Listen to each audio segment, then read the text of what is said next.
Bapak, Ibu, Saudara-saudari, para pemirsa di mana saja Anda berada, Salam, apa kabar semuanya? Kami berharap dan berdoa Bapak, Ibu, Saudara dalam keadaan baik dan sehat.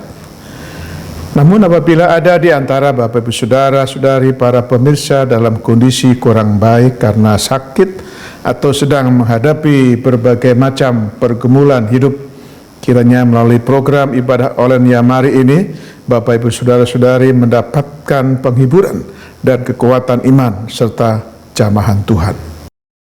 Kita berjumpa dalam ibadah online Yamari Nasional ke-43 hari ini, Sabtu 10 April 2021. Kita masih dalam suasana Paskah, hari kebangkitan Tuhan Yesus Kristus. Yesus sudah bangkit, Yesus sudah menang, mengalahkan maut. Paskah berarti hari kemenangan kita, orang yang percaya kepada Tuhan Yesus Kristus. Selamat Paskah.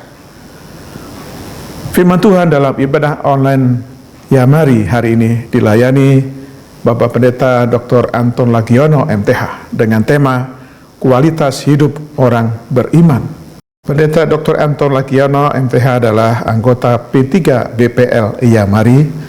Beliau adalah anggota Badan Kehormatan Sinode Gereja Pantekosta Yesus Masih. Beliau juga adalah Gembala Sidang GPIA Antioquia, Sunter, dan Kapuk, Jakarta. Acara ibadah online Yamari dipandu Pendeta Maranovi Kurniawan, kesaksian pujian oleh Ibu Sri dan Bapak Andi, Jakarta. Kiranya seluruh acara berjalan dengan baik dan lancar, memberkati Bapak, Ibu, Saudara, para pemirsa, dan nama Tuhan dipermuliakan. Mari kita mulai ibadah online Yamari Nasional ke-43 ini dalam nama Allah Bapa, Putra, dan Roh Kudus. Amin. Shalom Bapak, Ibu, Saudara-saudari pemirsa yang dikasihi oleh Tuhan. Kita mau datang ke hadirat Tuhan. Sebelumnya kita akan membacakan kebenaran firman Tuhan yang terambil dalam Mazmur pasal 86 ayatnya yang ke-10 sampai ayatnya yang ke-12. Demikianlah firman Tuhan. Sebab Engkau besar dan melakukan keajaiban-keajaiban, Engkau sendiri saja Allah. Tunjukkanlah kepadaku jalan-Mu ya Tuhan, supaya aku hidup menurut kebenaran-Mu. Bulatkanlah hatiku untuk takut akan nama-Mu. Aku hendak bersyukur kepadamu, ya Tuhan Allahku, dengan segenap hatiku, dan memuliakan nama-Mu untuk selama-lamanya. Mari Bapak Ibu kita masuk hadirat Tuhan dengan menaikkan pujian yang berkata, oleh kuasa darah.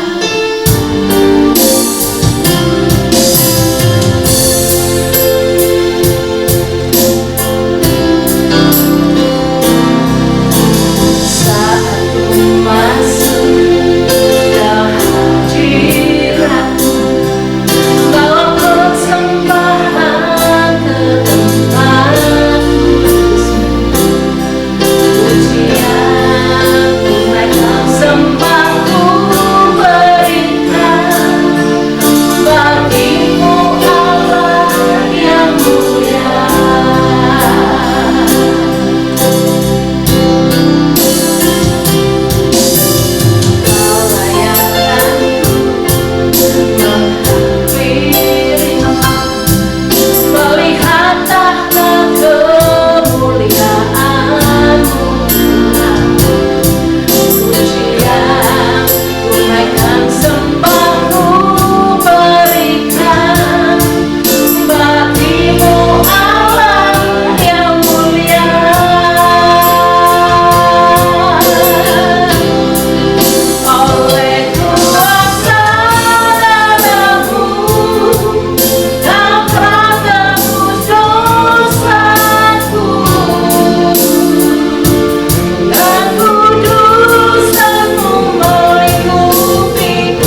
pujian yang berkata Anak Allah, Yesus namanya.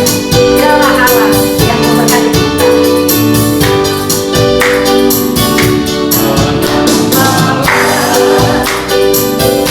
Yesus namanya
dan tempat kami persilakan.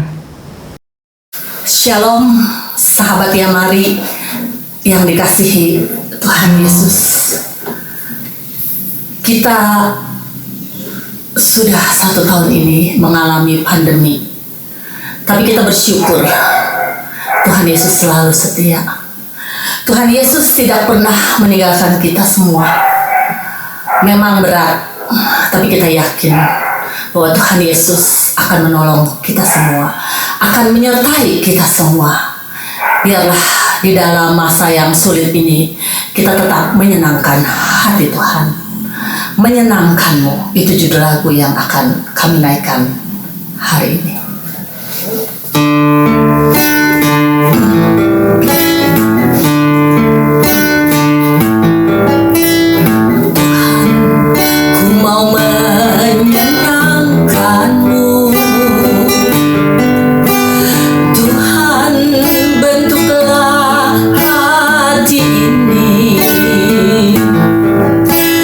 Jadi bejana untuk hormatmu.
Salam saudaraku yang dikasihi oleh Tuhan Yesus Kristus dimanapun Anda berada. Saya Pendeta Anton kembali hadir di tengah keluarga Bapak Ibu Saudara sekalian dalam acara ibadah online Yayasan Marturia Immanuel Jakarta. Dan pada saat ini saya akan mengambil pembacaan Alkitab dari Efesus pasal yang keempat ayat 11 sampai dengan yang ke-16. Dan sebagai ayat natsnya saya mengambil dari Efesus pasal 4 ayat yang ke-13 sampai dengan yang ke-15b. Saya akan baca untuk saudara. Sampai kita semua telah mencapai kesatuan iman dan pengetahuan yang benar tentang anak Allah, kedewasaan penuh dan tingkat pertumbuhan yang sesuai dengan kepenuhan Kristus. Di dalam kasih kita bertumbuh di dalam segala ke arah Dia, Kristus yang adalah kepala. Saudaraku yang dikasihi oleh Tuhan Yesus Kristus, zaman modern semuanya serba canggih. Sekarang semuanya menuju kepada zaman yang semakin meningkat, menuju ke kemajuan. Dan sadar atau tidak saudara, ada sesuatu yang lain di dalam penilaian kehidupan manusia, yaitu mengenai apa? Mengenai potensi. Orang berpandangan bahwa orang yang berpotensi adalah orang apabila hidupnya sudah sukses secara materi. Bisa dikatakan kualitas kalau sudah mempunyai pekerjaan yang baik, usaha yang luar biasa, bisa menghasilkan uang banyak, rumah mewah, mobil mewah, pakaian yang serba branded, sehingga dunia menilai orang itu adalah orang yang berkualitas. Dipandang dari mana? Keberhasilannya. Dipandang dari mana? Kesuksesannya. Sehingga dengan demikian nilai kualitas itu sudah mulai turun, hanya dipandang dari sudut penampilan. Orang berlomba-lomba memakai barang-barang branded, karena kalau tidak dianggap sebagai orang yang sudah berkualitas. Bagaimana pandangan Alkitab, saudaraku? Berbeda banget. Yang dikatakan Paulus, orang yang berkualitas bukan orang yang penuh dengan materi. Sukses dalam arti mempunyai titel, sukses mempunyai rumah mewah, mobil mewah, pakaian branded. Tetapi bagaimana pandangan firman Allah mengenai hidup yang berkualitas? Yang pertama, saudaraku, hidup yang berkualitas apabila kita punya relasi yang mantap atau relasi yang baik dengan Allah pencipta langit dan bumi. Mengapa demikian, saudara? Sebab esensi dari kekristenan adalah relasi hidup yang intim dengan Allah. Kalau saudara perhatikan ya, di dalam Alkitab, hukum 10 perkara itu diringkas menjadi 2. Dari Ulangan pasal yang ke-6 ayat yang ke-5 dan Matius pasal 22 ayat 37 sampai dengan 40 diringkas menjadi 2. Kasihilah Tuhan Allahmu dengan segenap hatimu dan dengan sepenuh akal budimu. Dan yang kedua, kasihilah sesamamu manusia seperti engkau mengasihi dirimu sendiri. Relasi manusia berdosa kepada Allah yang maha kudus, maha suci, maha tinggi dan dahsyat luar biasa, mulai putus, saudara. Mengapa? Sejak adanya dosa. Tetapi karena anugerah Allah di dalam Yesus Kristus Tuhan, yang rela turun ke dalam dunia, rela mati disalibkan, dan untuk menebus dosa manusia. Sehingga keinginan Tuhan adalah satu, supaya Allah mempunyai relasi kembali dengan manusia ciptaannya yang paling tinggi, ciptaannya yang paling menjadi biji matanya, supaya apa? Manusia kembali akrab dengan Tuhan. Dampak dari mempunyai relasi yang baik dengan Tuhan adalah supaya manusia tidak berjalan seorang diri.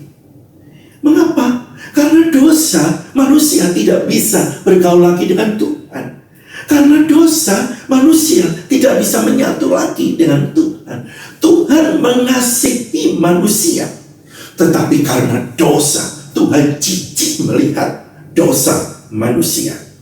Oleh sebab itu, saudara yang dikasihi oleh Tuhan, karena anugerahnya, Tuhan turun ke dalam dunia dalam pribadi Yesus Kristus, memberikan anugerah besar. Penyelamatan hanya di dalam Yesus Kristus Tuhan, sehingga manusia harus mempunyai kembali relasi yang baik, hubungan yang baik dengan Tuhan. Nah, bagaimana caranya, saudara, supaya manusia mempunyai komunikasi kembali dengan Tuhan? Merenungkan firman Tuhan. Itu adalah satu hal yang sangat-sangat diharapkan oleh Tuhan, agar manusia menyadari bahwa tanpa firman Allah manusia akan tersesat. Tanpa firman Tuhan manusia akan hidup tidak benar. Oleh sebab itu, hubungan baik dengan Tuhan apabila manusia bisa kembali merenungkan firman Allah siang dan malam, dan hasilnya adalah Tuhan akan meluputkan kita dari kejahatan. Mengapa? Karena firman Tuhan itu kebenaran. Dan karena mempunyai komunikasi yang baik dengan Tuhan, Tuhan akan membentengi kehidupan manusia. Dan manusia tidak perlu takut di dalam menghadapi tantangan kehidupan. Saat kita berdoa, Tuhan akan mengabulkan. Karena Tuhan berjanji, jikalau kamu tinggal di dalam aku dan firman-Ku tinggal di dalam kamu, mintalah apa saja yang kamu kehendaki dan kamu akan menerimanya. Yohanes 15 ayat yang ke-7. Oleh sebab itu, saudara-saudara yang dikasihi oleh Tuhan, kualitas kehidupan manusia akan bisa dilihat apabila manusia mempunyai hubungan yang baik kembali dengan Tuhan. Karena pengalaman hidup dengan Tuhan mempunyai sangat banyak janji-janji Allah yang ada di dalamnya. Kita nggak perlu khawatir menghadapi kehidupan kalau kita sadar bahwa kita harus mempunyai relasi yang baik dengan Tuhan. Karena kekhawatiran itu berarti tidak percaya dengan kuasanya Allah. Tetapi saat kita bergaul dengan Tuhan, saat kita mempunyai relasi yang baik dengan Tuhan, kekhawatiran kita sesungguhnya dihapuskan oleh Allah. Mengapa? Di dalam kehidupan ini banyak sekali hal-hal yang bisa menimbulkan hidup kita semakin khawatir. Baik di dalam dunia politik, baik di dalam dunia perdagangan, di dalam dunia pendidikan, dimanapun sekarang persaingan semakin ketat. Dan kalau kita tidak dekat dengan Tuhan, maka hidup kita akan dilindas dengan kemajuan zaman, dan kita hidup di tengah kekhawatiran apabila kita tidak bisa mengikuti mode-mode yang ada saat ini. Tapi saat kita bergaul dengan Tuhan, Tuhan akan menjamin segalanya, karena Tuhan berjanji akan terus bersama dengan kita saat kita ada di dalam hadiratnya senantiasa. Hidup bergaul dengan Tuhan itu merupakan ciri khas orang yang mempunyai kualitas di dalam kehidupannya. Lalu yang kedua, saudaraku yang dikasih oleh Tuhan, hidup yang berkualitas, hidup manusia yang mempunyai kualitas adalah hidup yang siap diproses. Di dunia ini tidak ada sesuatu yang instan, saudara. Kalau saudara perhatikan, hari-hari ini semua ibu-ibu selalu seneng kan kalau masak semua ada bumbu-bumbu instan. Tetapi untuk menjadi masakan tetap melalui proses. Mau masak apa? Mie instan mesti harus diolah dulu baru bisa disajikan, bukan? Bisa dimakan, bukan? Tidak bisa mie dibuka langsung dimakan. Itu mesti mentah. Harus diproses. Dan kehidupan manusia yang berkualitas, kalau kita belajar di dalam Alkitab, semua mengalami proses. Kalau yang instan-instan begitu biasanya tidak ada kualitas hidupnya. Apa yang kita banggakan? Mau jadi pemimpin dengan cepatnya naik, tapi tanpa adanya pendidikan? Tidak ada kualitasnya. Saudara mau menjadi apa? Hamba Tuhan? Hamba Tuhan tanpa pendidikan? Tidak ada kualitasnya. Oleh sebab itu, saudaraku yang dikasihi oleh Tuhan Yesus Kristus, hidup yang mau diproses adalah hidup yang mempunyai kualitas yang bisa dibanggakan. Kalau kita belajar dari firman Allah, bapak-bapak beriman semua mengalami proses, sehingga kualitasnya nampak di hadirat Tuhan. Saudara mau belajar siapa? Abraham. Abraham diproses oleh Tuhan, saudara. Sampai Abraham sekian puluh tahun menantikan kelahiran anaknya. Begitu sudah lahir masih diminta oleh Tuhan.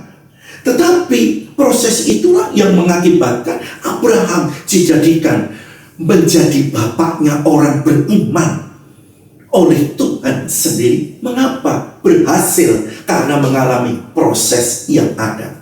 Saudara mau bicara siapa lagi? Yusuf. Oh, Yusuf lebih jelas lagi kan. Kalau saudara perhatikan, Yusuf itu anak yang disayang orang tuanya. Diberikan baju yang paling indah, tetapi bukan berarti dia ongkang-ongkang kaki langsung bisa naik menjadi seorang perdana menteri di negeri orang. Melalui proses yang sangat luar biasa.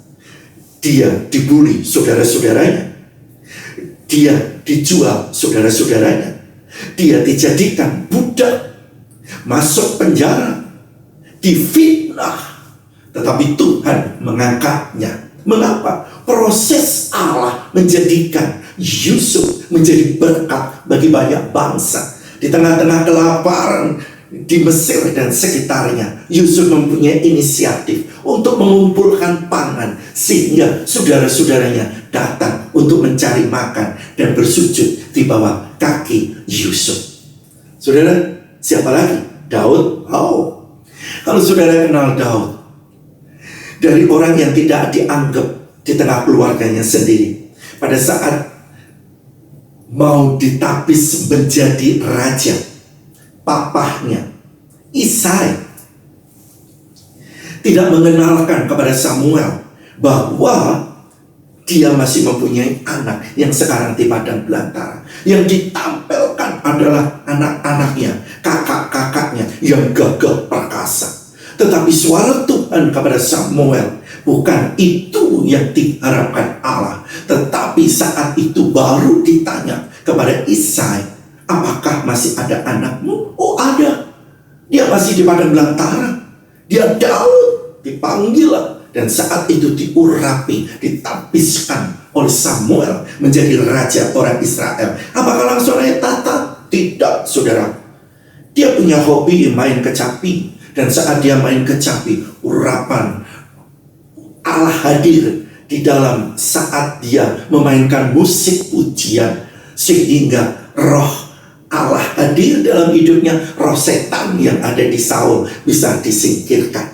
Tetapi diirikan sama Saul, ya kan? Dia mau dibunuh sama Saul. Akhirnya dia melarikan diri, dan melalui proses yang panjang, Daud akhirnya menjadi raja di tengah-tengah bangsa Israel. Saudaraku yang dikasih oleh Tuhan, kalau saudara perhatikan, kita diselamatkan oleh Tuhan karena apa? Proses juga. Tuhan Yesus juga mengalami proses. Dia lahir di muka bumi, tidak diterima. Maka firman Tuhan mengatakan, dia datang kepada milik kepunyaannya, tapi milik kepunyaannya tidak menerimanya. Dia lahir disia-siakan, sampai lahir di kandang yang hina. Sudah dewasa menjadi tukang kayu untuk menghidupi adik-adiknya. Dan setelah dia umur 30 tahun, tampil di depan umum, dia mengajar, dibully, difitnah, dan tidak diterima oleh para ahli Taurat. Selalu kepingin dibunuh kemanapun dia pergi. Padahal Tuhan Yesus melakukan mujizat luar biasa.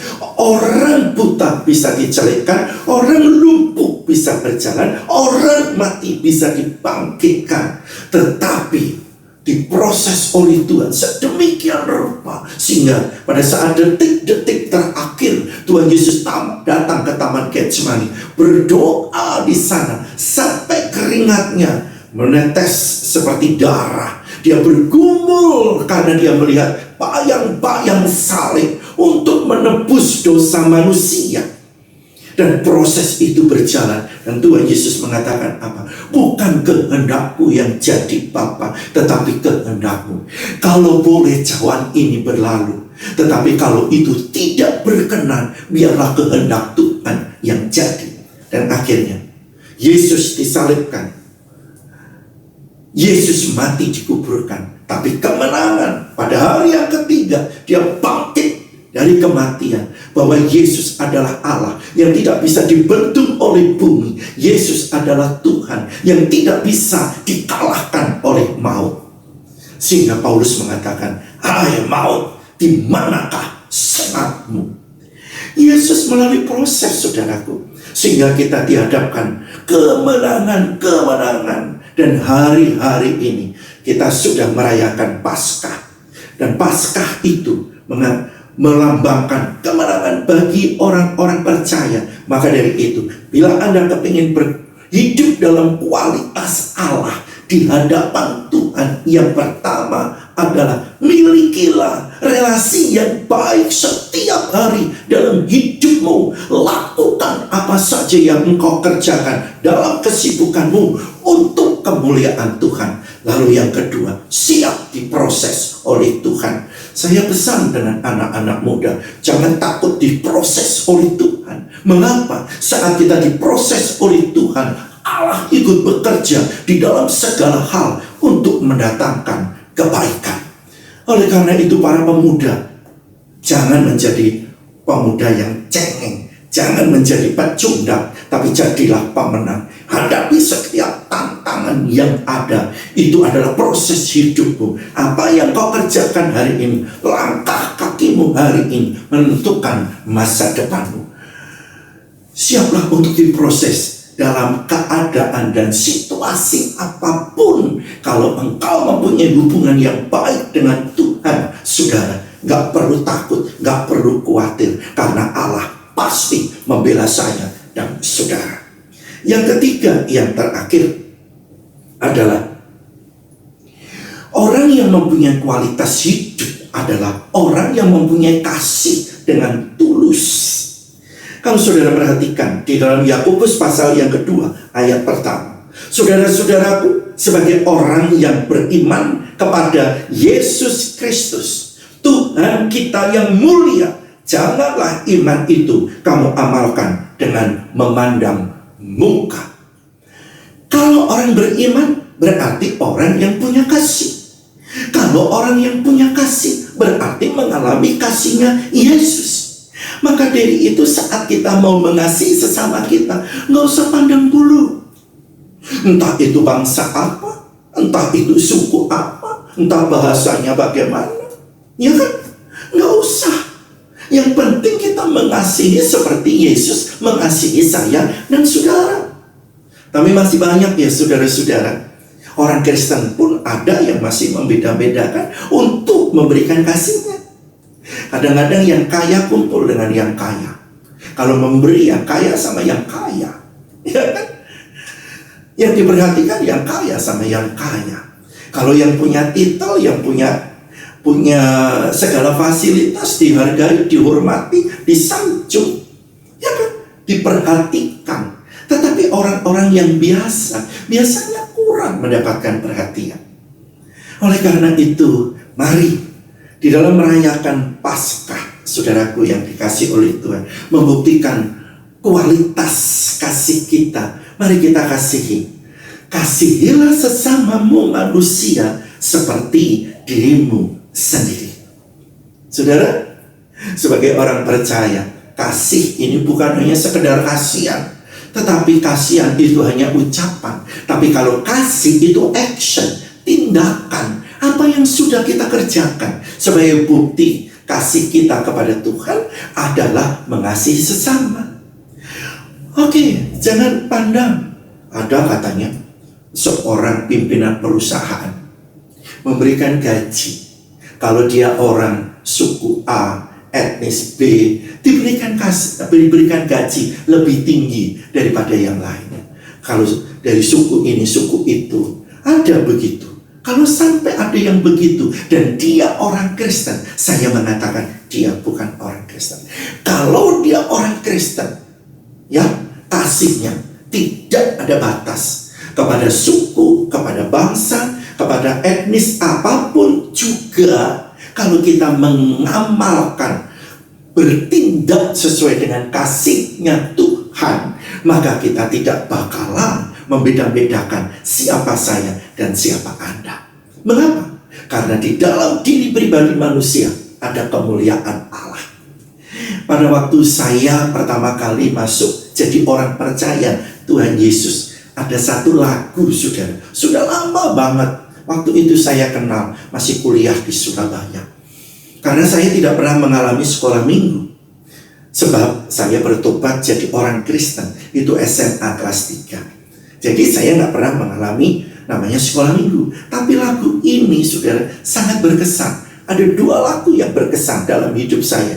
Adalah Ku kasihi engkau dengan kasih Tuhan. Yang kedua adalah Yesus sahabat sejati. Lagu ini sangat simpel. Iramanya simpel, nada-nadanya simpel. Ku kasihi kau dengan kasih Tuhan. Ku kasihi kau dengan kasih Tuhan. Kulihat di wajahmu kemuliaan Raja. Ku kasihi kau dengan kasih Tuhan. Jadi kalau kita mau mengasihi dengan diri kita sendiri, kita nggak mampu. Tapi sejak kita kenal Yesus sebagai Tuhan dan Juru Selamat pribadi kita, maka kita akan bisa mengasihi siapapun sesama kita yang kita temui. Baik itu bangsa apa, baik itu suku apa, baik itu etnis apa, kasihnya tetap sama seperti kasihnya Yesus kepada saya dan saudara. Saudaraku yang dikasih oleh Tuhan, sahabat Yamari, dimanapun Anda berada, mari tunjukkan kualitas hidupmu melalui 3 yang sudah saya sampaikan. Milikilah relasi yang baik dengan Tuhan, hubungan yang intim dengan Allah. Yang kedua, siap untuk diproses oleh Tuhan, karena Tuhan akan menjadikan kita orang-orang yang berkualitas. Yang ketiga adalah milikilah kasih. Kasih yang tulus dalam diri kita, seperti kasihnya Yesus kepada saya dan saudara. Haleluya, Tuhan Yesus memberkati. Baru saja kita mendengarkan firman Tuhan dengan tema kualitas hidup orang percaya yang disampaikan oleh hambanya Bapak Pendeta Dr. Anton Lagiono. Kiranya apa yang telah disampaikan memberkati kita semua. Terima kasih kepada Bapak Pendeta Anton atas pelayanannya. Bapak Ibu Saudara, kita patut bersyukur karena masih diberikan kesempatan oleh Tuhan untuk menjalani hidup di tengah merebaknya pandemi COVID-19. Kita berharap dan berdoa agar wabah pandemi COVID-19 ini segera berakhir dan bisa kembali kepada kehidupan yang normal.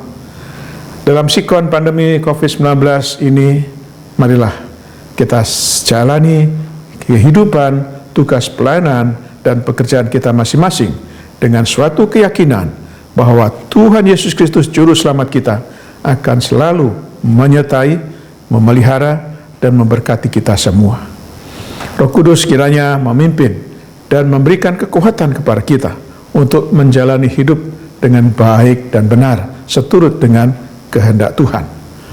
Karena itu sesuai dengan firman Tuhan yang kita dengar hari ini, ada 3 hal penting, yaitu miliki relasi yang baik setiap hari dengan Tuhan, bersiaplah untuk diproses dalam situasi dan kondisi apapun, dan miliki kasih yang tulus seperti kasihnya Tuhan Yesus kepada kita.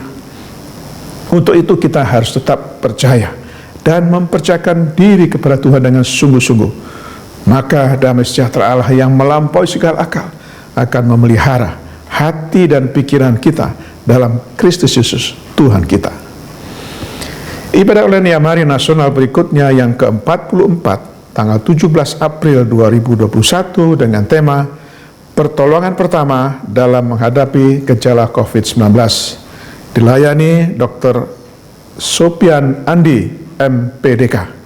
Beliau adalah anggota Komisi Pendidikan Umum, Pengurus Pusat Persekutuan Gereja-Gereja dan Lembaga-Lembaga Injili Indonesia.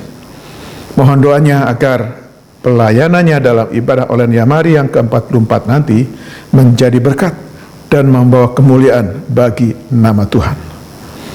Melalui kesempatan ini saya menghimbau Bapak Ibu Saudara-saudari para pemirsa agar tetap mentaati protokol kesehatan dengan 5M, yaitu mencuci tangan dengan sabun di air yang mengalir, memakai masker, menjaga jarak aman, menjauhi kerumunan, dan membatasi mobilitas atau kegiatan di luar rumah. Selain itu, melakukan olahraga dan makan makanan yang bergizi. Bagi para lansia yang belum disuntik vaksin, silakan segera kunjungi Dinas Kesehatan setempat dengan tujuan memutus mata rantai penyebaran virus corona. Bapak, Ibu, Saudara-saudari yang membutuhkan dukungan doa, silakan menghubungi kami pada jam kerja dengan nomor telepon 021 4585 5697 atau WA di 0877 8488 8642. Terima kasih atas perhatiannya. Tuhan Yesus memberkati kita semua.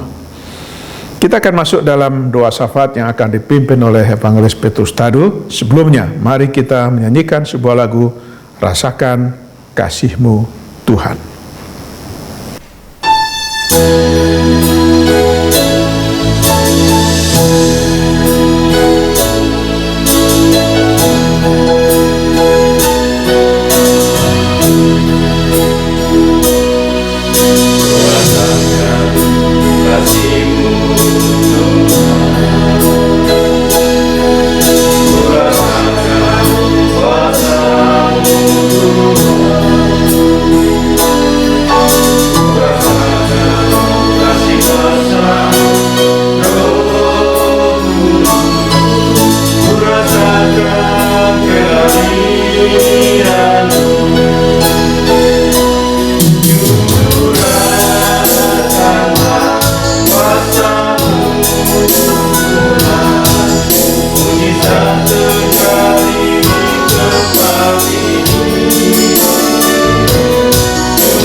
Mari kita bersama berdoa syafaat.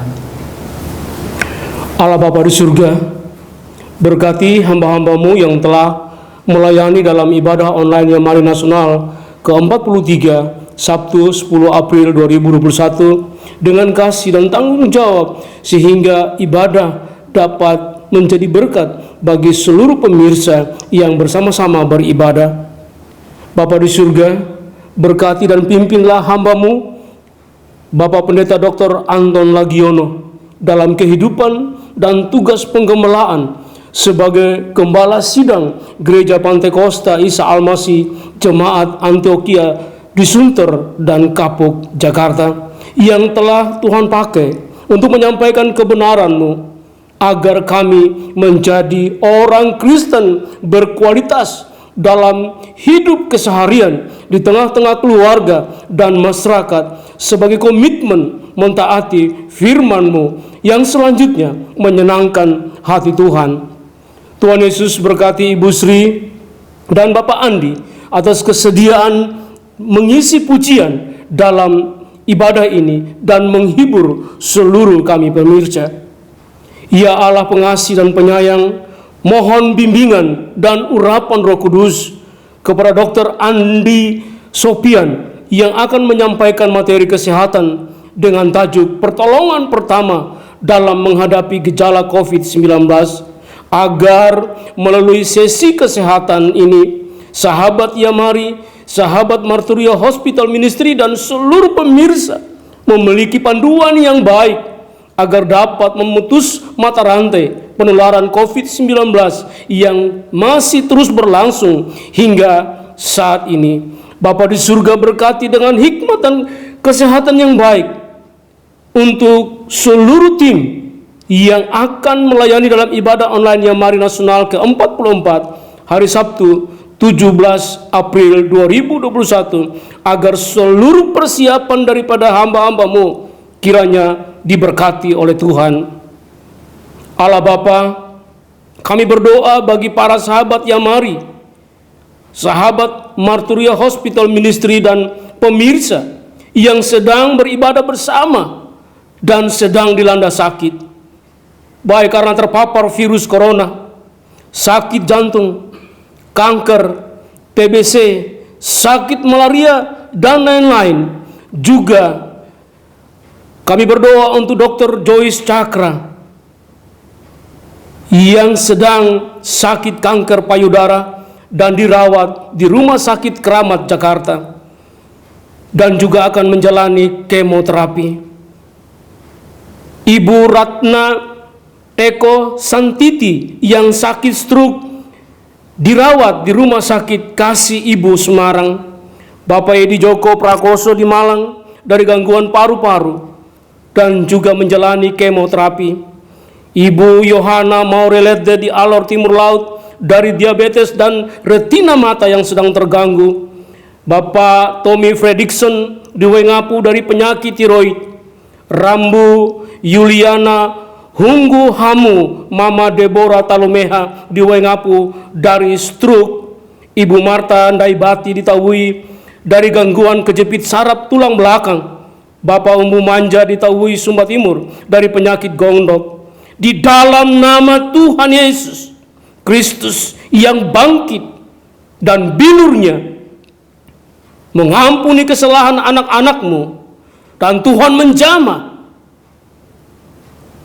menjamah mereka saat ini juga dan menyembuhkan dari penyakit yang mereka deritakan, agar melalui lawatan Tuhan ini mereka boleh mengalami sukacita dan akhirnya kemuliaan dan kebesaran hanya bagi nama Tuhan. Tuhan Yesus, Allah yang empunya langit dan bumi, kami berdoa mohon pimpinan, penyertaan dan hikmat-Mu bagi TNI, Polri, BNPB, BPBD, Basarnas, Depsos, Depkes, dan seluruh instansi terkait lainnya yang secara bersama-sama menangani pasca bencana alam siklus tropis Seroja yang melanda Nusa Tenggara Barat dan Nusa Tenggara Timur, yang diawali dengan hujan deras, angin kencang, dan terjadi tanah longsor, banjir, dan banjir bandang, baik di Kota Kupang, di Timur Tengah Selatan, Melaka Tengah, Rotendao, Sabu Raijua, Sumba Timur, Alor, Flores Timur, Lembata, Ngada, dan Ende, yang menelan banyak korban meninggal dunia dan hilang, maupun kerusakan infrastruktur dan banyak masyarakat yang mengungsi. Tuhan Yesus, kami berdoa untuk keluarga dari korban yang meninggal dan yang hilang. Kiranya Tuhan memberikan kekuatan iman dan penghiburan kepada mereka. Demikian juga agar pemerintah dan seluruh pimpinan lembaga terkait secepatnya memprioritaskan pencarian korban yang hilang dan perbaikan infrastruktur termasuk penyaluran bantuan kepada masyarakat yang terisolasi. Kiranya di dalam penyertaan dan di dalam pimpinan Tuhan, semua yang dilakukan dapat berjalan sesuai rencana. Bapa di surga yang kuasanya tidak pernah berubah, inilah doa syukur dan permohonan kami kepadamu. Dan doa ini kami panjatkan di dalam nama Tuhan Yesus, penjawab doa yang pasti. Amin. Bapak, Ibu, saudara-saudari sekalian, mari arahkanlah hatimu kepada Tuhan dan terimalah berkat-Nya. Turunlah kiranya kasih karunia, rahmat, dan sejahtera dari Allah Bapa, cinta kasih Tuhan Yesus Kristus, dan persekutuan dengan Roh Kudus, menyertai kehidupan, keluarga, pekerjaan, dan pelayanan saudara, mulai saat ini sampai Maranatha. Amin.